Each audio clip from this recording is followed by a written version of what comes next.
இப்போ ரஞ்சித் ஆரம்பித்தது வந்து டியூரிங் கோவிட் மெயின் ஆரம்பித்தார். அவர் சபாலே தான் ஆரம்பித்தார். அப்போது வந்து சபாவில் வந்து கச்சேரி நடக்காமல் இருந்த டைமில் ஸோ சபால் நடக்க முடிஞ்சுது. ரொம்ப முக்கியமான விஷயம்.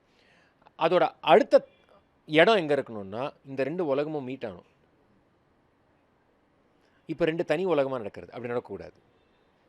சமுதாயம் சேரணும்னா அந்த 2 இடமும் மீட் ஆகணும். ஆனால் ஒரு ஈக்குவல் பலத்தோட மீட் ஆகணும். அதையும் சொல்லிடுறேன். அன்னிவனாக மீட் ஆகக்கூடாது.